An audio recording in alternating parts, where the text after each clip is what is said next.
Peggy 3. If you missed that curve, if you missed that podium, well, do not miss the new tools of MotoGP 22 to learn to ride like a legend.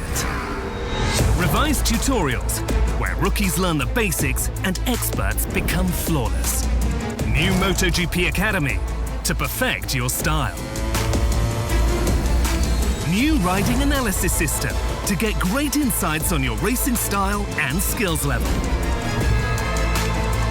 Get ready to master the art of racing.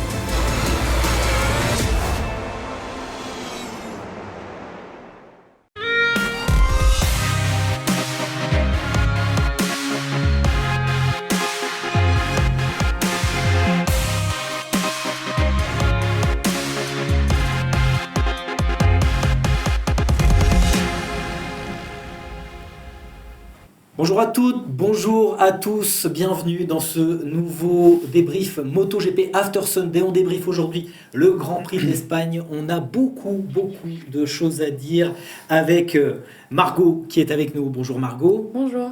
Michel Turcot, toujours de retour d'Espagne avec Thomas. Vous étiez dans le même avion. Bonjour. Exactement, salut. Oui, la même voiture aussi.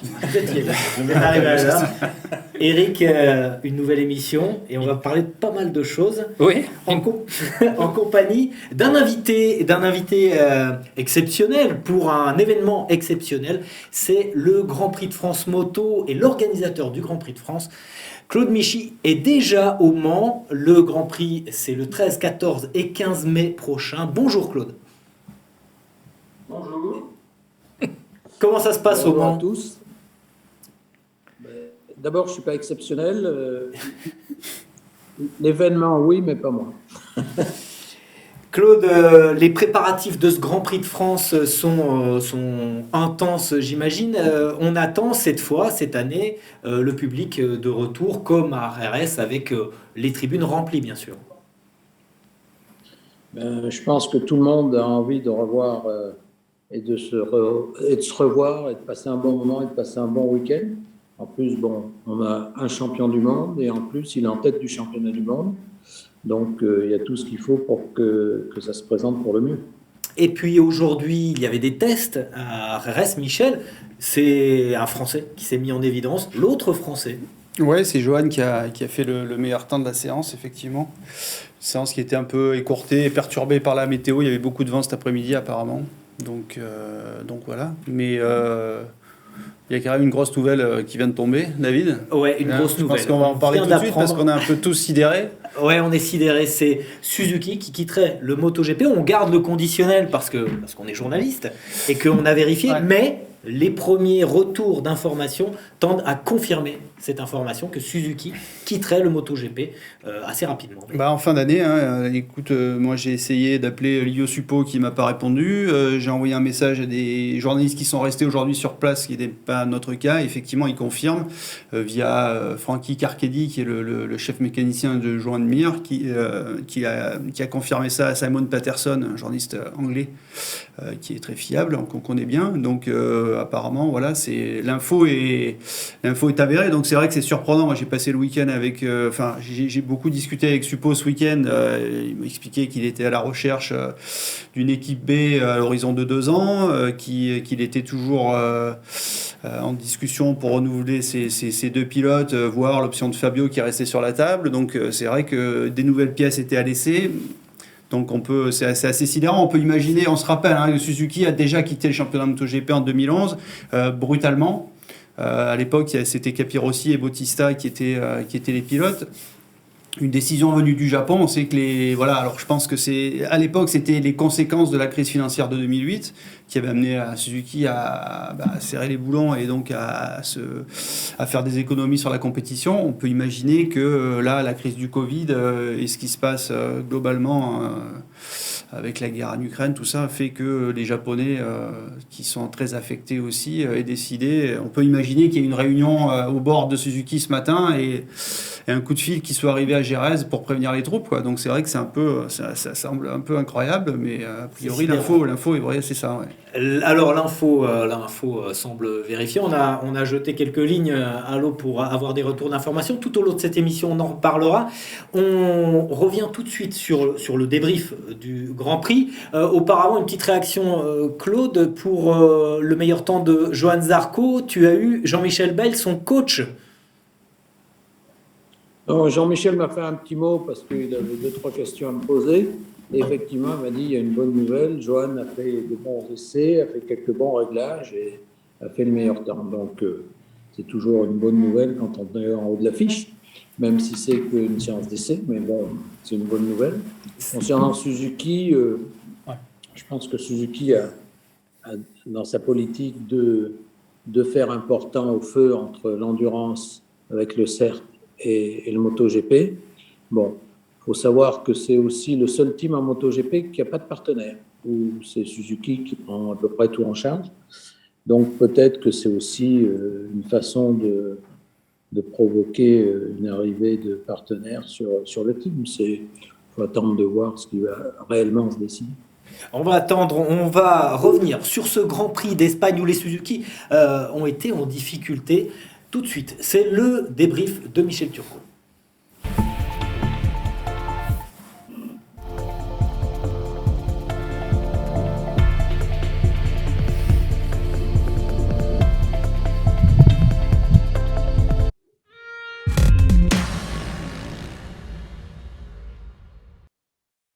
Débrief de Michel Turcot. Donc on a commencé évidemment par l'info la plus importante, c'est le retrait de Suzuki qui est arrivé quelques minutes avant notre prise d'antenne. Ça nous a un peu pris au dépourvu. Je fais une petite parenthèse pour remercier tous ceux qui ont joué à nos jeux, aux cadeaux qui ont bien été envoyés à nos gagnants. Et puis Claude, merci pour les places offertes à nos internautes. 10 places pour le Grand Prix de France, Shark Helmets, Grand Prix de France, donc 13-14.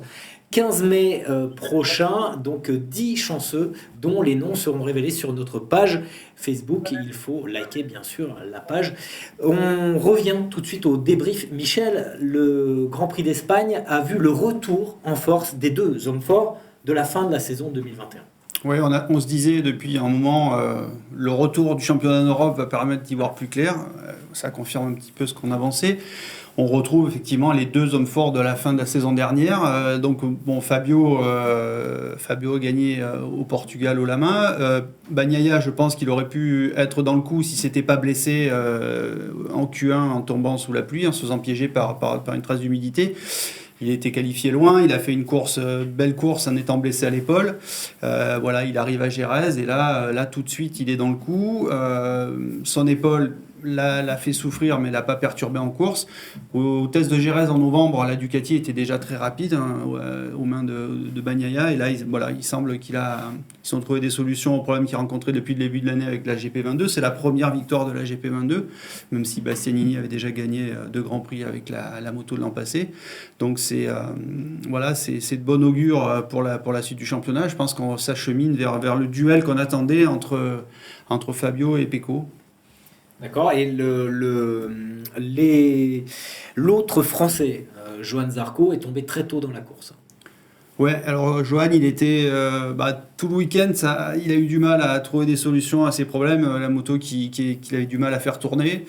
Et puis en course, il a un peu insisté, il est tombé, quoi. Donc c'est pareil, déjà aussi. Ouais, voilà, il a fait il a fait encore une belle Q1 puisqu'il a réussi à passer en Q2, mais il était un peu pendu tout le week-end et bon là en course, départ pas terrible et il est tombé, quoi. Donc c'était pas son week-end.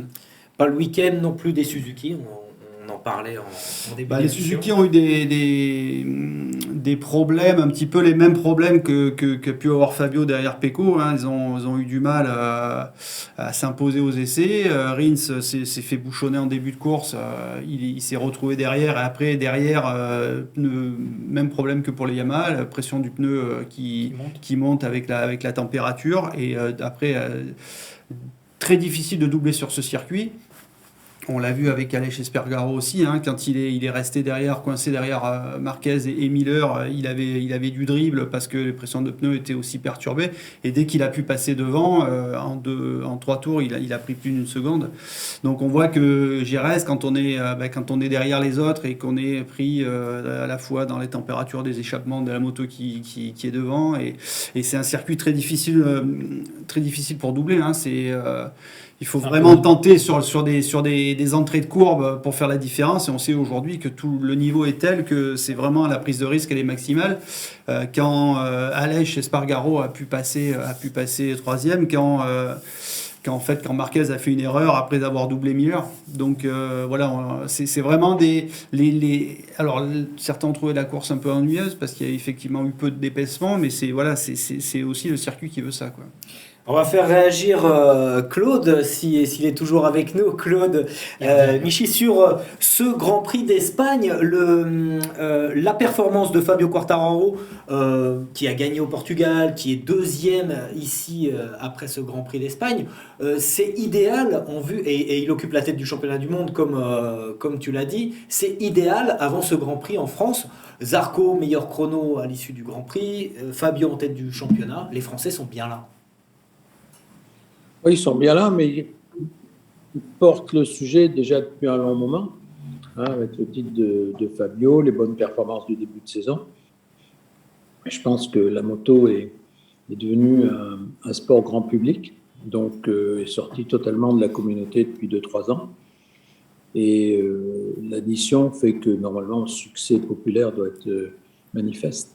Alors le succès populaire du Grand Prix de France, c'est le Grand Prix traditionnellement qui ramène le plus de spectateurs. Donc avant la crise du Covid, c'était le cas. Thomas, quelques chiffres sur le Grand Prix de France. Oui, comme ça. Ah bah non, ouais, c'est Monsieur Chiffre. Alors Claude, les chiffres exacts de la fréquentation avant Covid. 12 000.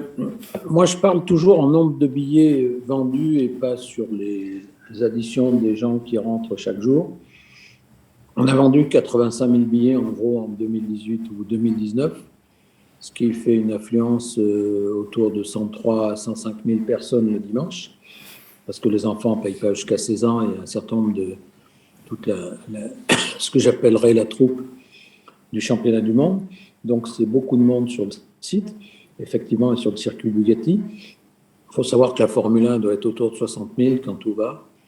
Et les épreuves d'endurance un peu moins. Mais l'important, c'est que la moto marche bien. Est-ce que le fait que ce soit au Mans, c'est primordial pour le Grand Prix de France? Ça fait combien d'années qu'il est au Mans? Alors nous, on a fait 94, c'est un autre siècle, hein, il y en a qui ne sont pas nés à cette époque-là. On a fait 94-95 au Mans, on a fait 4 ans au circuit Ricard, et on est revenu au Mans depuis 2000. On doit faire le 28e ou le 29e Grand Prix organisé par nous. Mais le Mans est quand même un circuit mythique, avec une densité de population très importante autour du Mans, hein, entre la région parisienne, l'ouest de la France et autres. Et donc, tout a été fait aussi pour la qualité d'accueil du public. Nous, on est très exigeants vis-à-vis de ça. Donc, on essaye d'accueillir le public dans les meilleures conditions et de tout faire pour qu'il passe un excellent week-end. Alors Claude, hier en discutant avec Fabio, il nous disait qu'il était impatient d'arriver au Mans parce que voilà, il a dit, lui, il se souvient de la dernière fois qu'il a vu vraiment du public au Mans, c'était en 2019. Il était rookie, donc bon, c'est vrai qu'il y avait l'attente autour de lui, mais il n'était pas encore le champion du monde qu'il est devenu. Donc il s'attend à avoir vraiment des fans enthousiastes, du soutien et une vraie fête. Comment tu penses que ça va Quelle différence entre ce Grand Prix de France 2022 et puis bon, pas les deux précédents puisqu'il y avait le Covid, mais depuis 2019, comment tu penses que la liesse va être encore plus forte? On a la chance d'avoir un champion français, donc cette notion cocorico, je pense, va exister d'une façon profonde. Et puis Fabio est un garçon d'aujourd'hui, un garçon bien éduqué, qui est très tendance, qui a des partenaires importants comme Ikakes, qui l'a affiché dans toute la France. Je pense qu'il est très présent sur tout ce qui est réseaux sociaux, ce qui est le monde d'aujourd'hui, mais avec ce côté champion, mais champion avec l'humilité du champion et aussi cette simplicité, parce que je pense que le garçon n'a pas changé. Son statut a changé, mais lui n'a pas changé. Merci Claude. Tu restes un peu avec nous encore avant d'aller faire un tour de vélo. Hein. Je crois que c'est prévu autour du Mans, c'est ça ? Faut que j'aille inspecter la piste. D'accord. Tu restes encore un peu avec nous ? Ouais, justement, Claude. Ok. Claude, le timing jusqu'au week-end du Grand Prix, là tu dis que ça fait 2 semaines avant l'épreuve. C'est quoi le timing dans la construction du Grand Prix justement ? Le Grand Prix, on le construit déjà depuis le mois de mai de l'an dernier. En réalité, aujourd'hui, on est dans ce que j'appellerais la finalisation. Donc, il y a tout ce qui sont les problèmes de sécurité, de contrôle, de bien vérifier que tout ce qu'on met en place pour le public au niveau des sanitaires, au niveau de choses très basiques, tout est prêt. On a une équipe de logisticiens chez nous et une équipe qui travaille, de nos collaborateurs qui sont très performants. Donc après, il y a tout ce qui est ce qu'on a validé avec Dorna sur les accréditations pour la presse, les gens qui peuvent accéder au circuit dans des conditions particulières, de voir que toutes les tribunes qu'on a montées soient bien vérifiées et conformes. Donc on est dans le détail. On est dans le détail pour essayer de faire au mieux, parce que la performance doit être aussi chez nous et pas uniquement chez les pilotes. Michel ? Claude, tu nous as habitués tous les ans d'avoir des surprises, des idées, des nouveautés. Qu'est-ce que tu as prévu là pour nous surprendre cette année ? On est resté assez quand même traditionnel, mais on va montrer quand même une image de la France qu'aiment bien les étrangers et que nous on aime bien aussi. On va avoir les danseuses du Moulin Rouge de Paris qui seront présentes sur la grille de départ pour faire un French Cancan. Donc, je pense que ça va être un côté assez sympathique et agréable, parce qu'il faut bien donner un peu de bonheur à tout le monde. Tu n'as pas peur que ça déconcentre les pilotes, ça, Claude ?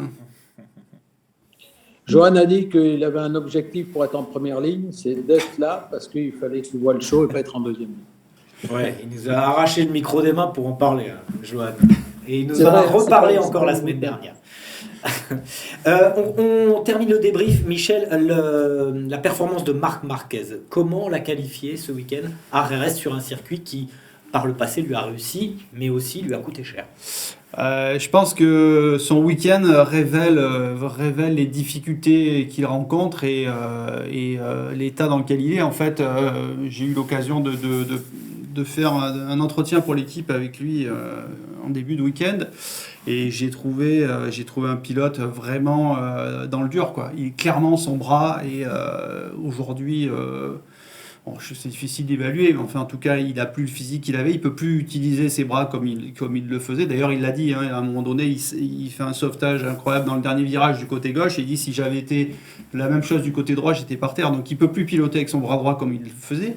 On le voit sur sa moto. Il pilotait beaucoup plus avec ses jambes. Il peut plus prendre les risques qu'il prenait parce que déjà il peut plus physiquement et en plus il a toujours cette épée de Damoclès avec son problème de diplopie. Donc on sent un pilote qui dit voilà, aujourd'hui il faut que je me fixe pour pas vivre dans la frustration, je dois me fixer des challenges réalisables, et un challenge réalisable c'est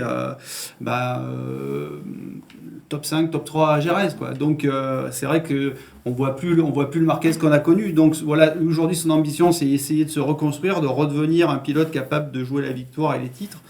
Mais très honnêtement, ça paraît compliqué et on parle même d'une nouvelle intervention chirurgicale sur son bras en fin d'année. Mais c'est clair que là il est je pense qu'on reverra plus malheureusement le Marquez qu'on a connu, et voilà, je pense que la roue a tourné. Alors on le reverra certainement gagner des courses, peut-être se battre pour un titre de champion du monde, mais en tout cas dominer comme il a dominé depuis son arrivée en 2013, ça je pense que c'est malheureusement terminé. Il dit lui-même lors des interviews, il dit je suis plus dans la course au titre. C'est assez surprenant quand même. Je pense qu'il est assez lucide, hein, même si quelque part il doit un peu rêver de. En plus, il y a quand même la problématique de cette moto qui lui correspond pas, avec laquelle il se sent pas très bien et avec lesquelles les autres pilotes d'ailleurs performent pas. Donc ça fait beaucoup de problèmes à gérer en même temps, quoi. Alors, on va reparler bientôt des KTM, de l'Aprilia, de Aleix Espargaro. On en parle dans le carnet de notes du doc. Le carnet de notes du doc, c'est maintenant.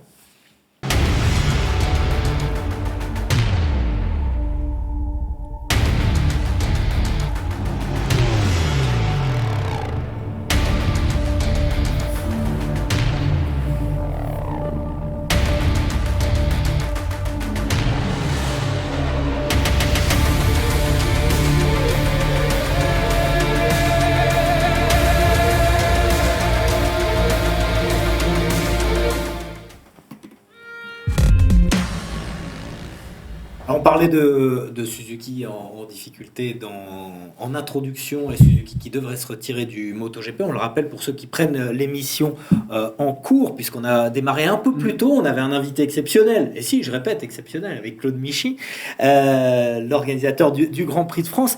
Le carnet de notes, j'aimerais savoir, Doc, quelle note tu attribuerais à Aleix Espargaro?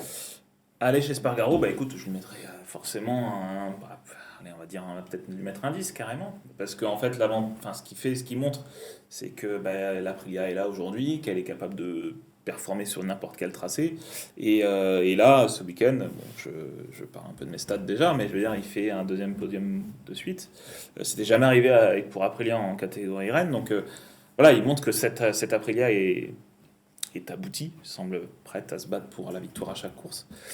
Mais je mettrais quand même un petit bémol juste pour dire que c'est le seul représentant d'Aprilia, parce que de l'autre côté du box, on a 10 pour Aleix, mais une note un peu inférieure. Ouais, pour Viñales même, pas la moyenne, hein, parce que Viñales... Ça exaspère Michel. Ça exaspère Michel. Non, Pas du tout. Ah non. Non, je suis d'accord. Non, mais c'est vrai que Viñales n'est pas encore à l'aise avec cette moto, mais peut-être aussi c'est que parce que Viñales est là, Aleix va plus vite. En tout cas, c'est l'avis d'Antonio Jiménez, son chef mécanicien. Claude, une note pour Aprilia, ça fait plaisir. Alors Suzuki va sans doute partir, mais Aprilia revient au plus haut niveau et ça fait plaisir. Oui, moi je ne donnerai pas de note parce que je n'ai pas la compétence de tous les gens qui sont autour de vous. Comment il taille? Non, mais je ne taille pas du tout. Mais c'est une bonne nouvelle de voir un nouveau constructeur performer et donner de l'intérêt aussi à la compétition. Et je pense que l'avantage de toutes ces réglementations qui existent en MotoGP font que toutes les marques peuvent performer à un moment ou à un autre sur tel ou tel circuit. Et c'est ce qui fait le charme du MotoGP. Je pense que cette notion de l'indécision. Justement, juste pour dire que grâce ou à cause de ce podium, Aprilia perd ses concessions. Du coup, c'est-à-dire qu'en fait, les concessions, ça permet de donner des droits supplémentaires aux usines qui n'ont pas gagné ou fait de podium dans les années précédentes. Séance d'essai. Wildcard. Non, mais Romano Albesiano s'en réjouit parce qu'il dit voilà, ça veut dire on perd nos concessions, ça veut dire que maintenant on est au niveau des autres. Et pour lui, il se sent comme comme Aprilia était en Superbike, parce que c'est lui, quand Dalien est parti, c'est lui qui avait repris le flambeau sur le Superbike. Donc maintenant on fait partie on est dans le game, quoi. C'est une reconnaissance, non? C'est une reconnaissance. Alors après, là, ce qui va changer, c'est surtout l'année prochaine, ils auront 7 moteurs au lieu de 9 et ils ne pourront plus faire évoluer leur moteur dans la saison. Cette année, les pilotes officiels auront moins de journées de test, ce dont on se réjouit dès maintenant. Aleix Espargaro, qu'il a dit, je vais pouvoir faire un peu plus de vélo et m'occuper de mes enfants. Mais bon, je pense que ça ne va pas changer grand-chose puisque la moto, elle fonctionne. Donc, En tout cas, ce système de concession, il est utile. Il a profité à Suzuki pour émerger, il a profité à KTM pour émerger, il profite maintenant à Aprilia. Claude en parlait des bonnes réglementations. C'est encore le cas. Ces concessions, c'est bien vu. C'est bien vu, et puis comme tu le rappelles, et puis comme Michel le rappelle, effectivement, une fois qu'on a atteint ce niveau-là, on joue à armes égales, et maintenant on espère que ça va pas ralentir, ça va ralentir leur développement, clairement, mais on se souvient de KTM, quand ils ont perdu leur concession, ne plus utiliser comme ils le voulaient un Dani Pedrosa, ne plus utiliser leur pilote titulaire, je pense que ça a mis un petit coup de frein à leur développement, l'ascension de KTM. été... Justement, on reste chez KTM. Une note pour les pilotes KTM. Eh ben écoute, alors pour KTM en général, je mettrais un 3 parce que KTM déjà ce week-end ils ont été entre guillemets handicapés d'un Raoul Fernandez pardon, qui est blessé, donc du coup il n'a pas pu rouler ce week-end. Rémi Gardner, lui, pendant la course, a cassé un aileron, donc comme il le dit lui-même, ça aurait été mieux de casser le deuxième parce que comme ça au moins ça n'aurait pas posé de problème parce que sa moto vibrait, elle était inconduisible. Et puis après, le premier représentant KTM du week-end, ça a été Brad Binder qui termine donc du coup, je ne vais pas dire d'erreur, en 10e position. Pour quelqu'un qui a gagné la saison passée, Miguel Oliveira qui termine donc en 12e position. Ils ont eu des énormes soucis de dribble à l'arrière et Exactement. la moto ne fonctionnait pas. Quoi. Exactement, et donc du coup, pas une seule KTM en Q2. Voilà, donc c'est très compliqué. C'est l'inconstance chronique quand même. Hein. Oui, c'est vrai que. Mais bon, là, c'est vrai qu'ils sont. Je pense qu'ils sont dans des problèmes un peu compliqués. Et l'arrivée de Sterlachini, à mon avis, risque de faire bouger les choses parce que. Alors après, voilà, on sait que les Autrichiens sont quand même un peu rigides. Vouloir conserver à tout prix leur châssis en acier, leur suspension WP. Peut-être qu'à un moment donné, il va falloir essayer d'autres choses. Et alors, c'est vrai que c'est bien de suivre sa propre voie, de pas faire comme tout le monde, mais peut-être qu'à un moment donné, si pour être performant, il faut en passer par là, il faut utiliser des all-ins comme les autres et peut-être un cadre périmétrique en aluminium, ils seront peut-être contraints de le faire, ce qui a été le cas de Ducati. Hein. Voilà, c'est ce que j'allais dire. Une dernière note, Doc, et puis après, on passera à la rubrique coup de cœur. On va demander à Claude son coup de cœur, et puis on le laissera partir en vélo, explorer les environs du Mans. Une dernière note. Dernière note, on n'en a pas parlé du tout, c'est Enea Bastianini. Je me mettrai la note de 4 parce que sur ses 2 premiers Grands Prix européens, il a été totalement, on va dire un peu transparent. Premier Grand Prix à Portimao, du coup il est tombé alors qu'il menait le championnat en début de saison. Et là, il arrache difficilement une 8e place, je ne vais pas dire bêtise, voilà, une 8e place. Trop tôt, trop vite. Non, mais c'est arrivé trop tôt, trop vite. C'est ça que lui, comme il disait, il se voyait pas mener le championnat. Par contre, il se voyait se battre aux avant-postes, comme il le disait. Mais oui, voilà, il se fait dominer, ou en tout cas, il s'est battu avec Marco Bezzecchi, qui lui est un rookie, qui progresse. Qui progresse. Donc, merci Doc. On passe à la rubrique coup de cœur. Claude, reste avec nous. On va te demander ton coup de cœur et ensuite on te libère. À tout de suite pour le coup de cœur.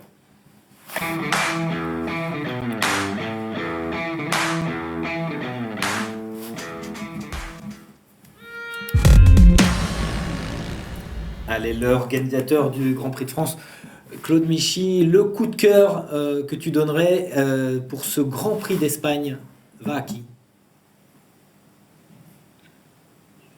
Je dirais que mon coup de cœur, il va à Fabio parce qu'il a fait une très belle course dans le cadre du championnat et de l'objectif championnat du monde. Mon coup de cœur d'avenir, ça serait d'entendre la Marseillaise dans 10 jours. Dans 10 jours, donc, le Grand Prix de France. Rappelle-nous un petit peu les festivités qu'il va y avoir, parce que le Grand Prix de France, il se distingue des autres par un nombre d'animations et une organisation de certaines choses qui n'existent pas ailleurs, par exemple les fan zones. Oui, alors la fan zone existe bien sûr le vendredi et le samedi toute la journée, avec la rencontre avec les pilotes à partir de 16h30, 17h sur la scène du concert, puisqu'il y a les concerts aussi après en fin de soirée.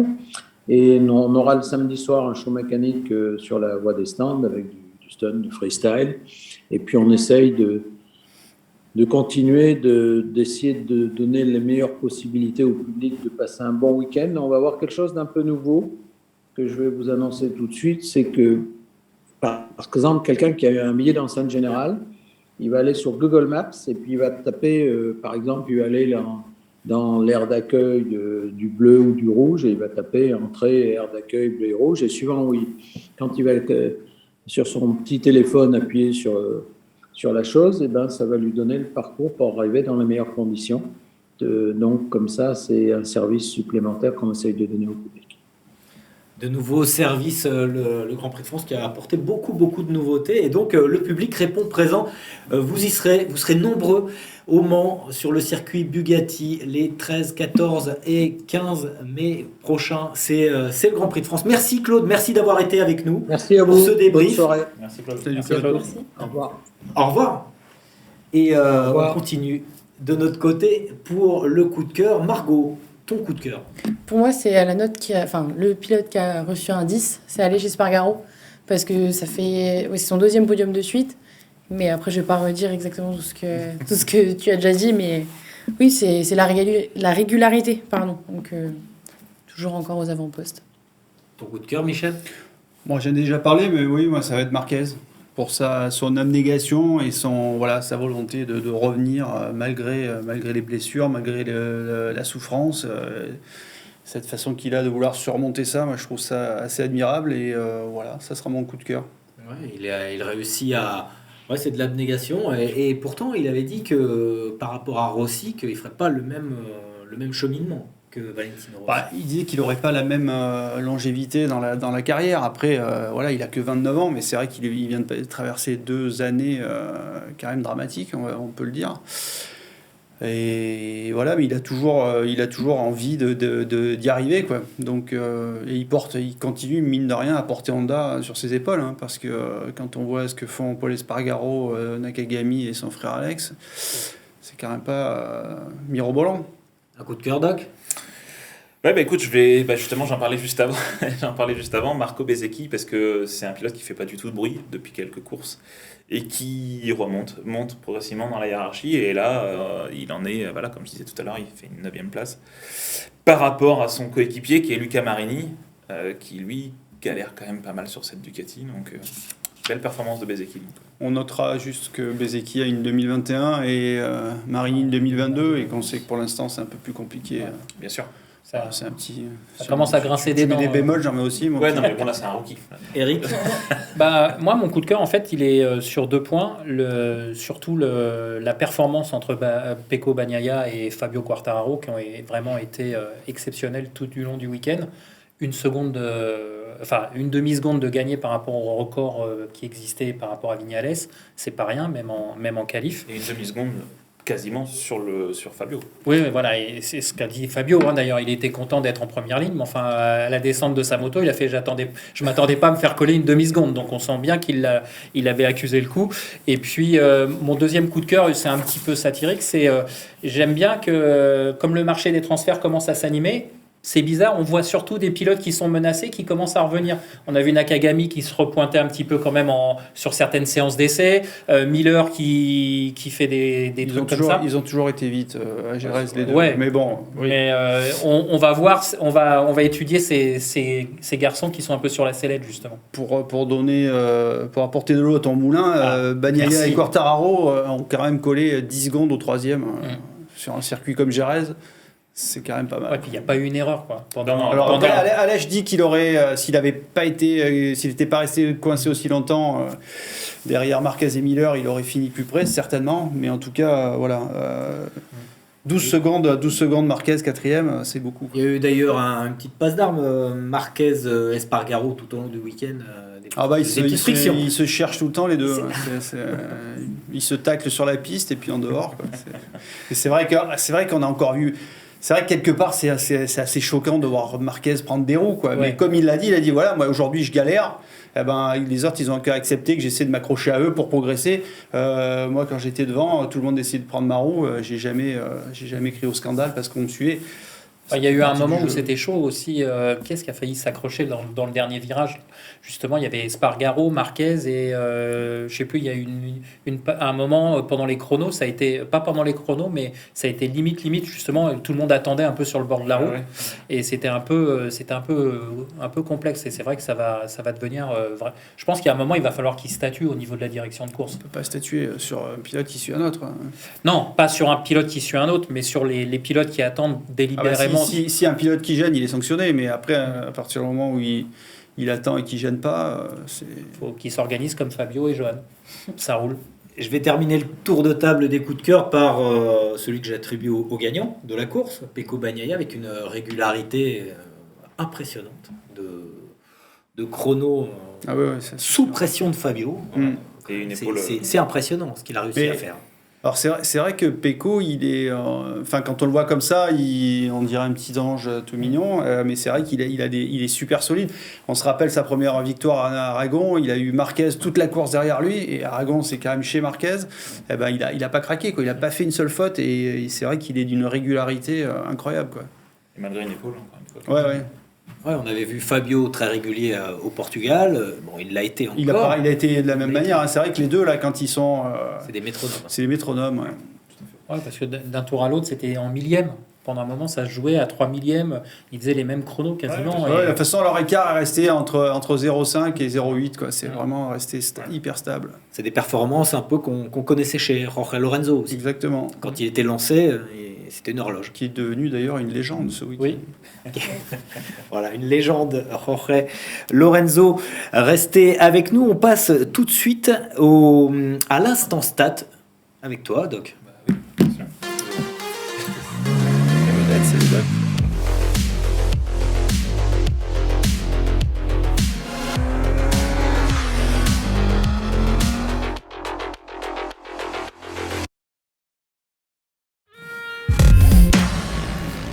Des stats, des chiffres, Doc.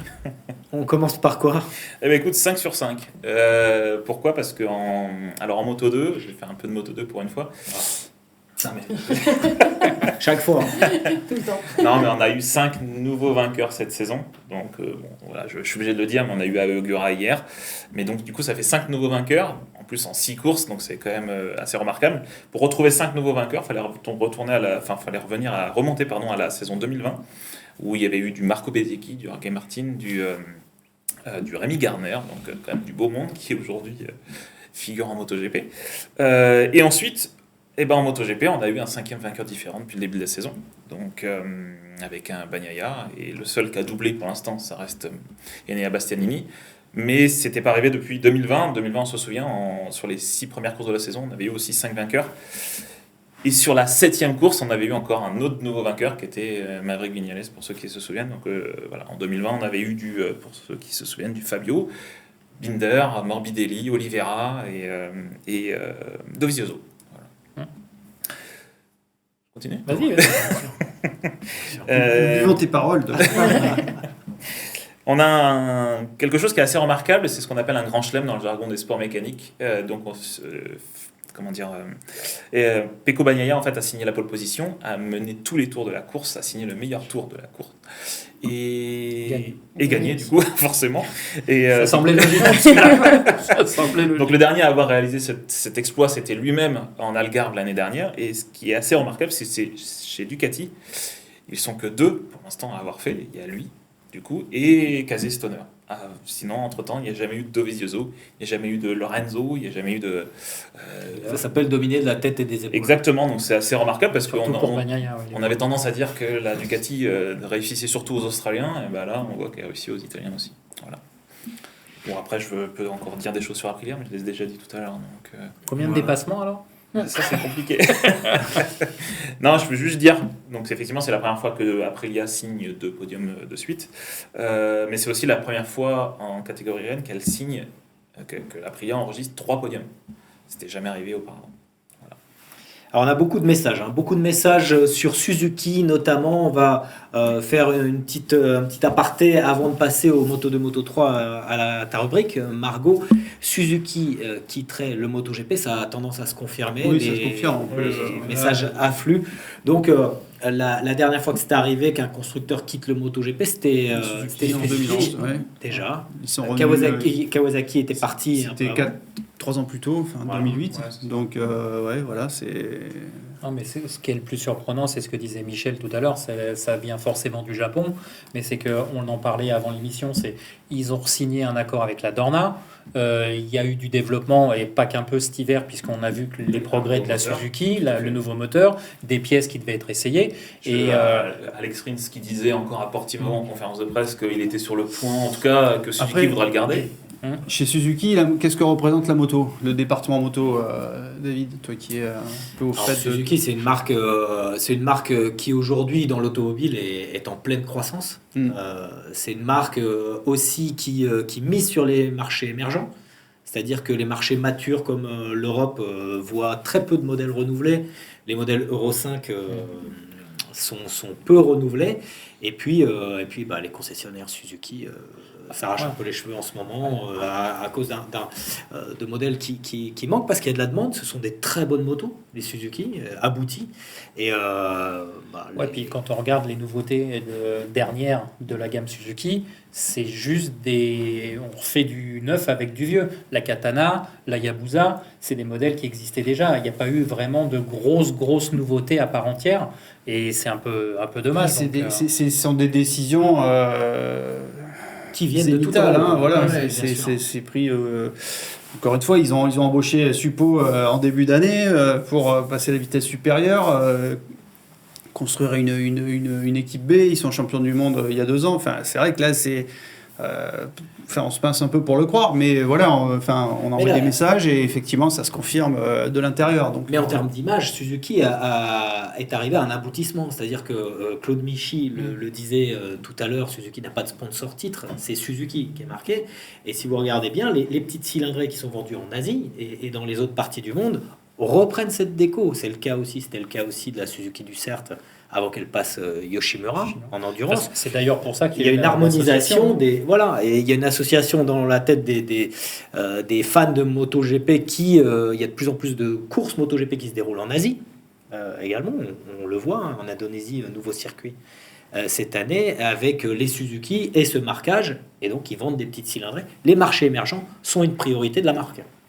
Après, mais après c'est de l'image. Enfin, le MotoGP, c'est mais il y a le titre. Oui, c'est sûr qu'il y a 2 ans, ils étaient encore titrés, donc c'est ça qui est étonnant. C'est vrai, comme tu disais, on se pense. Non, et puis encore une fois, toute l'équipe l'a appris aujourd'hui. Je veux dire, hier à GRS, personne n'était au courant.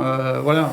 Encore une fois. On se met à la place parce que mine de rien, derrière, ça va faire éventuellement du chômage, des gens qui se retrouvent sans boulot. Là. Puis au niveau des pilotes, ça va totalement redistribuer les cartes sur le marché des transferts. Ça va être le marché des transferts est bouleversé. Et après, on va en parler plus tard, mais qui récupérera les 2 slots Suzuki qui après pardon, excusez-moi.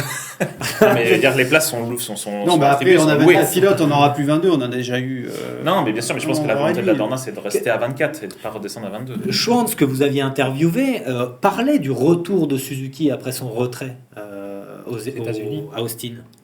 Et vous en avez parlé. Oui. Après, bon, Kevin, il est un peu déconnecté de ce qui se passe sur les Grands Prix aujourd'hui. Il aurait, à un moment donné, aimé être un peu intégré dans ce projet-là, mais ça n'a pas été le cas. Voilà, encore une fois, voir Suppo embauché en début d'année, et puis apprendre que 3 mois plus tard, il décide d'arrêter, c'est vrai que c'est... Livio Suppo, donc c'est de lui dont on parle, pour ceux qui ne le connaissent pas, un ancien manager de Casey Stoner chez Ducati, puis Honda. Il s'occupait de Honda aussi. Oui, il était manager de Ducati, puis de Honda. Et qui vendait des vélos électriques jusqu'à il n'y a pas longtemps, notamment à Ducati. Aussi, oui.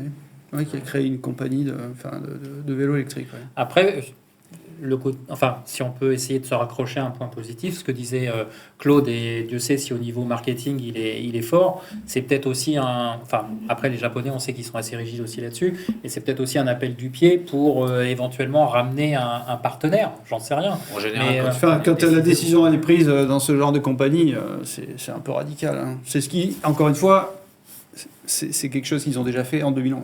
Oui. Du jour au lendemain, personne s'attendait.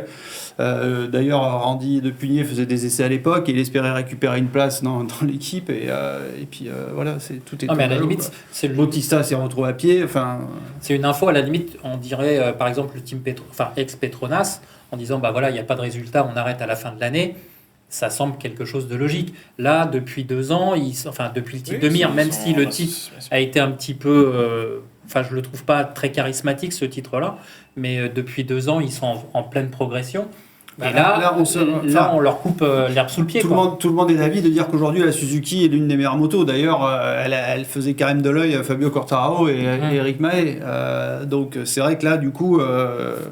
Alors, est-ce qu'on peut voir des Suzuki dans une structure non officielle ? Je pense que c'est ce qu'avait fait Kawasaki quand ils sont retirés. Ils avaient laissé le matériel pour honorer le contrat qu'ils avaient à ce moment-là avec la Dorna.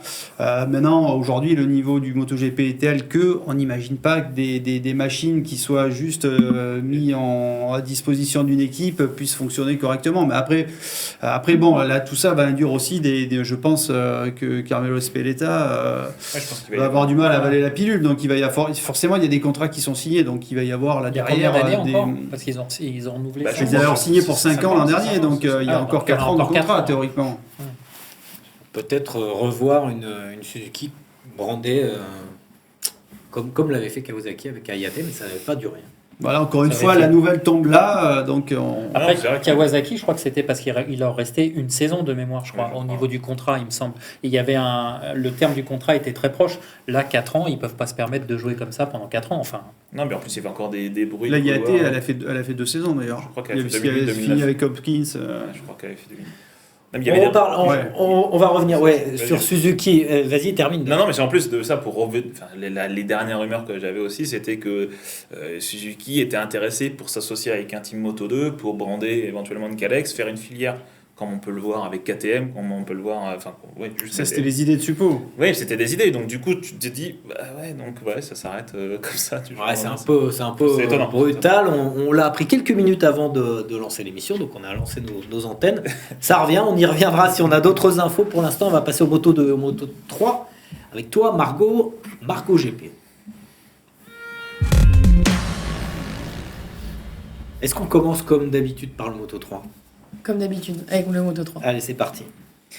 Eh bien, on a eu un triplé des Espagnols en Espagne.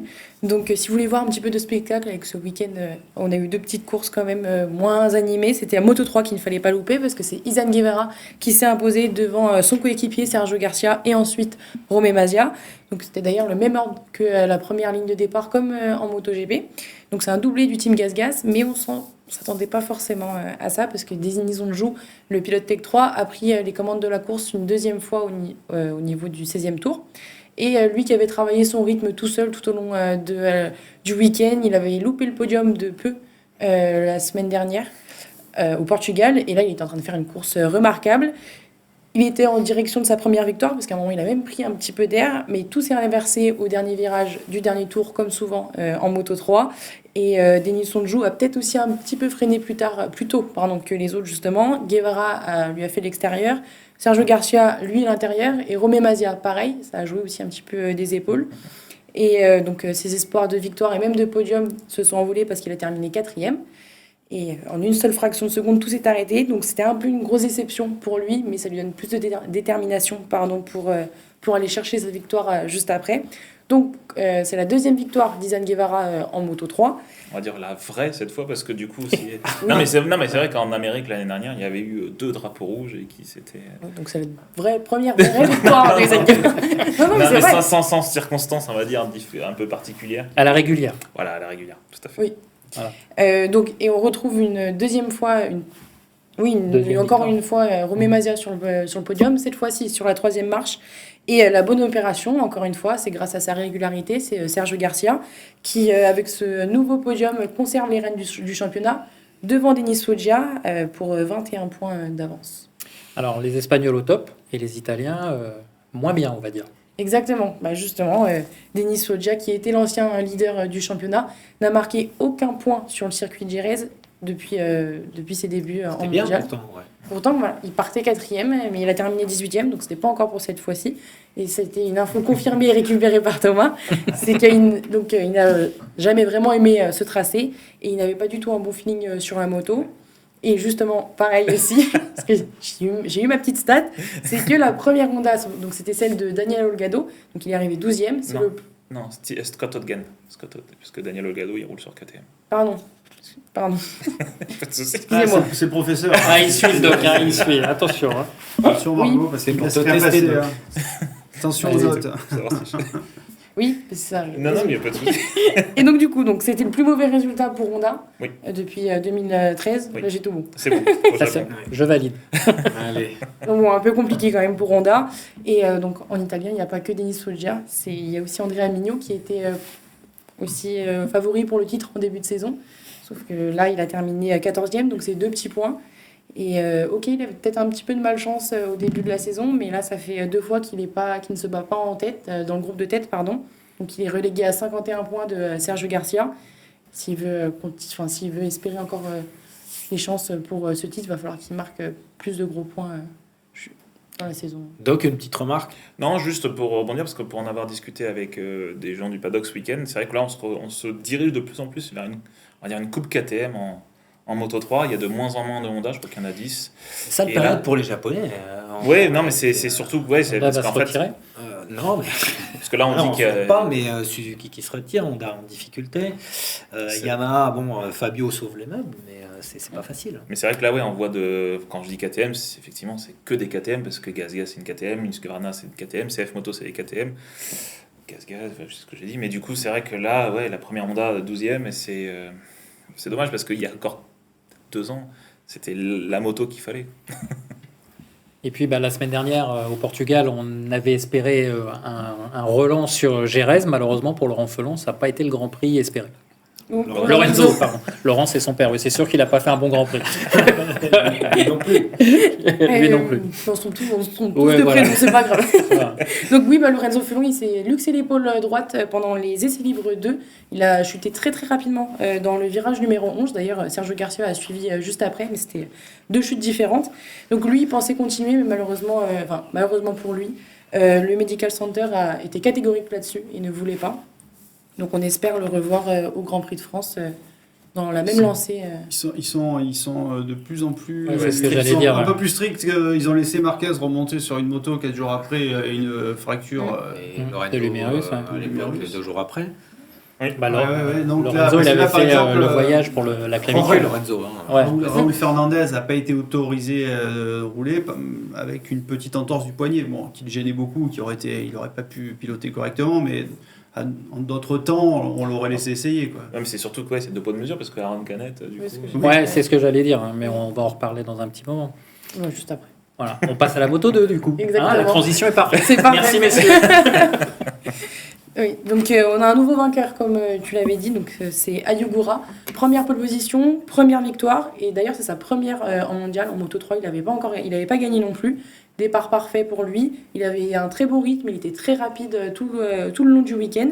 D'ailleurs Aaron Canet et Tony Arbolino étaient un petit peu avec lui au début de la course, mais il a réussi à s'en détacher et a terminé avec 2 secondes 5 d'avance sur Aaron Canet. Et c'est la 3e fois qu'il monte sur le podium cette année, et cette victoire, c'est une bonne augure pour lui qui voit ses chances de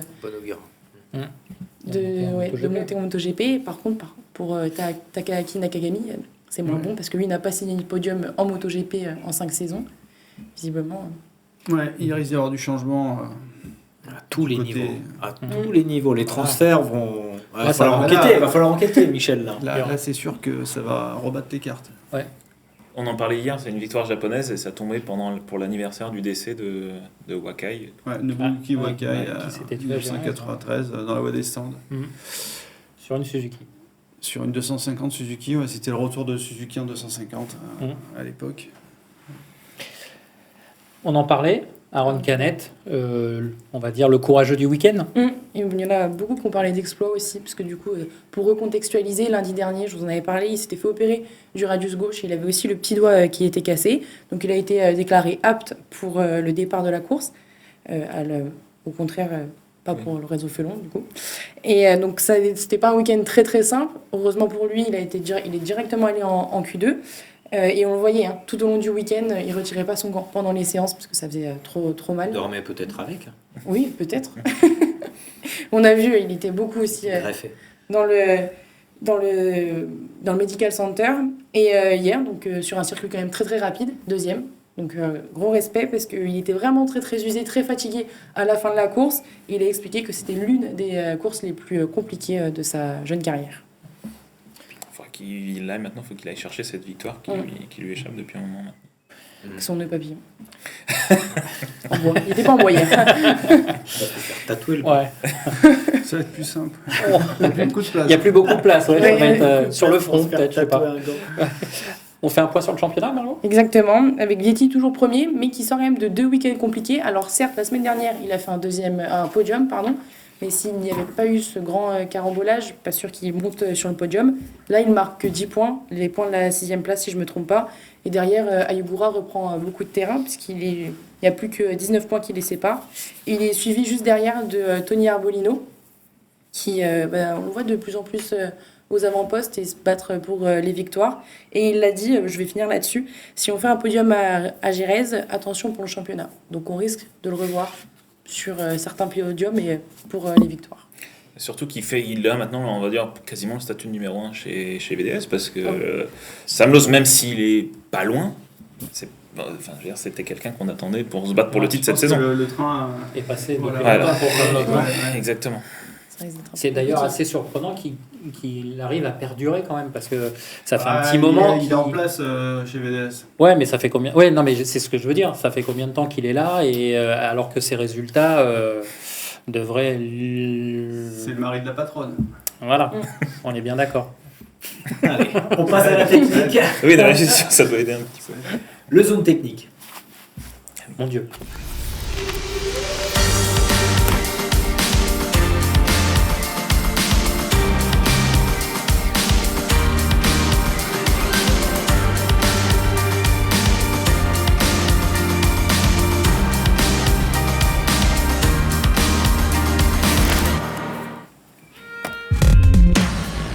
On parle beaucoup, Thomas, de Ride Aid Device. On va en parler cette fois sur l'avant de la machine. Tu nous réexpliques en quoi ça consiste. Eh ben écoute, le Ride Aid Device, d'une façon générale, c'est juste pour changer l'assiette de la moto. Donc jusqu'à cette année, en tout cas officiellement, on avait la moto, sur tous les constructeurs maintenant, qui à l'accélération se baisse à l'arrière pour vraiment baisser le centre de gravité.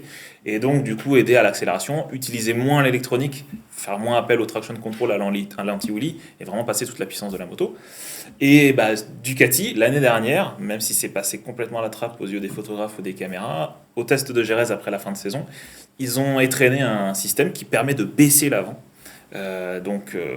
Comment ça marche ? Un système différent du All Shot Device. Oui, un système All Shot, parce qu'en fait, il faut vraiment différencier Ride Aid Device qui permet de changer l'assiette de la moto, on va dire à la volée en roulant, et le All Shot Device qui permet de bloquer la suspension en compression, l'arrière pareil, pour faire des meilleurs départs. Et ensuite, ça se désactive au premier freinage. C'est mécanique. C'est mécanique, Voilà, tout à fait. Dans tous les cas, c'est mécanique. Parce que de toute façon, les suspensions actives sont interdites. Donc, de toute façon, c'est forcément mécanique. Mais du coup, Ducati est arrivé à Jerez la saison passée avec un système qui permet de baisser l'avant. Et c'est sorti, en tout cas, dans la presse et aux yeux de tout le monde, au test de Sepang en début d'année. Et là, ça a fait couler beaucoup d'encre parce que les autres constructeurs ont été clairement pris de court déjà. Et ensuite, d'autres pilotes ont commencé à crier un peu problème de sécurité parce que les motos accélèrent de plus en plus fort. Et donc, les circuits deviennent de plus en plus petits, on va dire de plus en plus étroits. On se souvient que ça avait fait débat l'année dernière justement à Jerez. Quand Marquez est tombé. Quand Marquez est tombé au virage 7, je crois.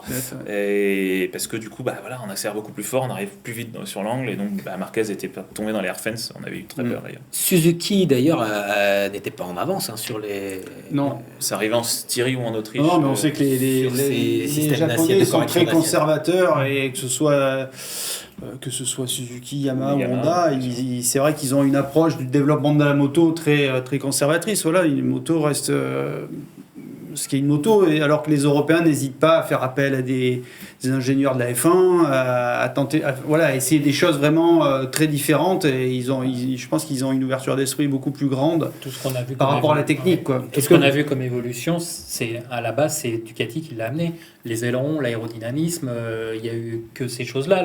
Le Ride Aid Device. Ride Aid Device, etc. Tout ça, ça vient de chez Toute l'aéro, Ducati. Toute l'aéro vient de chez eux. Voilà, c'est en 2016-17 que Ducati a investi ce segment, quoi.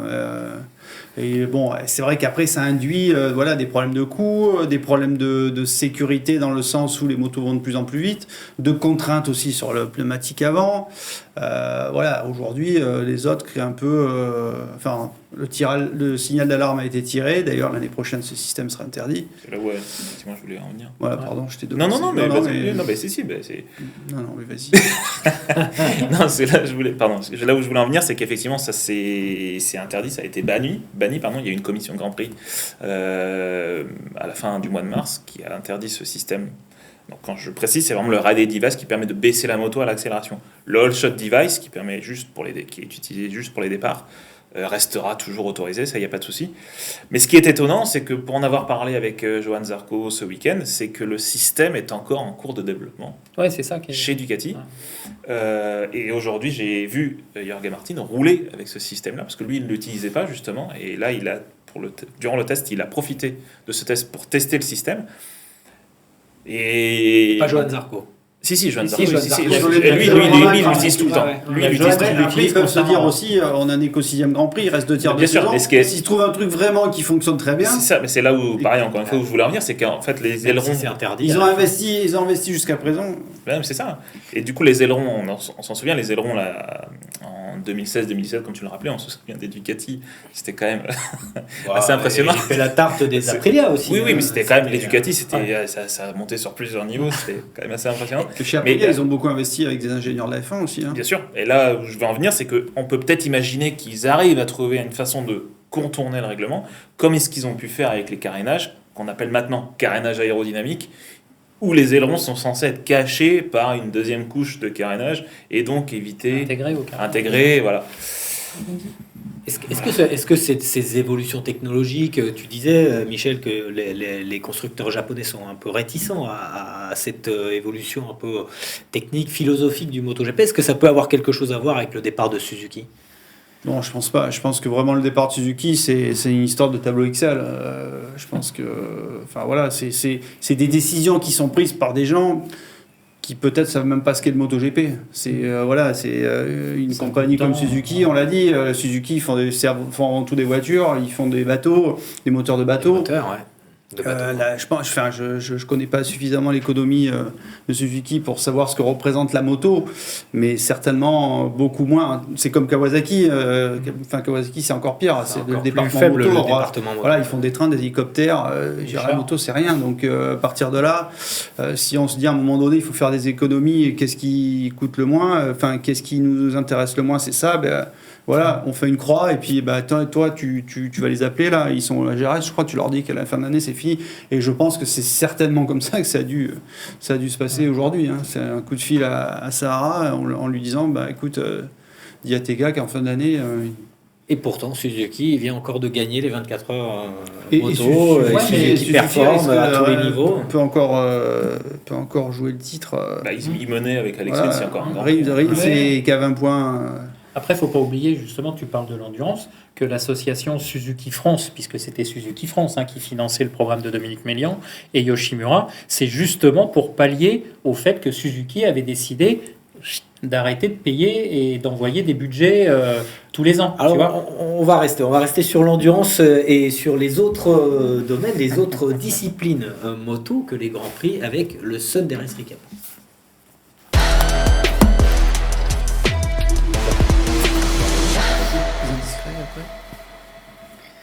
Le Sunday Race Recap, c'est ta rubrique, Eric. Oui, c'est ma rubrique, merci. Voilà.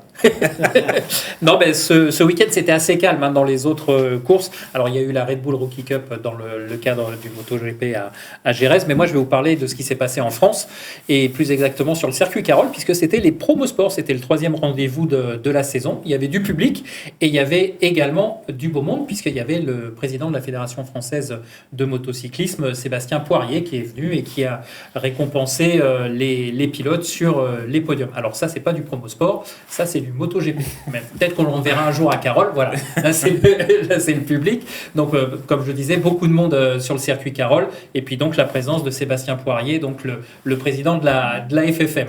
Alors on va du coup bien parler des courses. Alors comme ça a été le cas depuis le début de la saison, c'est surtout une histoire de doublé. Alors, on va commencer par les Promo 1000. C'est Hugo Girardet qui s'est imposé dans les deux courses. Hugo Girardet qui conforte sa place de leader donc en Promo 1000. Ensuite, en Promo 600, même motif, même punition pour les autres. C'est Nohan Vasta qui a réalisé le week-end parfait avec 2 victoires donc dans la catégorie des 600. En Promo 500 Cup, bis repetita. Même résultat pour Maxime Feutz qui s'impose dans les deux courses. En Promo 400, surprise, encore un doublé. Voilà, pour Michael Bousseau cette fois, donc qui s'impose. On est passé ensuite à la catégorie 125 Moto 5. Donc là, miracle, du changement. Mathis Fernandez qui s'impose en première course et Gabin Conté-Cousin qui s'impose dans la seconde. En promo 125, pareil, Lucas Massard et Mathieu Valentin se partagent les victoires. Et puis en promo master, donc chez les anciens, Bruno Vaquero s'impose en première course et notre ami Gérald Muto dans la seconde. Donc ça fait bien plaisir. Gérald Muto, le mototaxi le plus rapide de l'Est parisien. Voilà, et en sidecar, on termine par la catégorie sidecar, donc doublé pour le tandem Crochet-Pachou.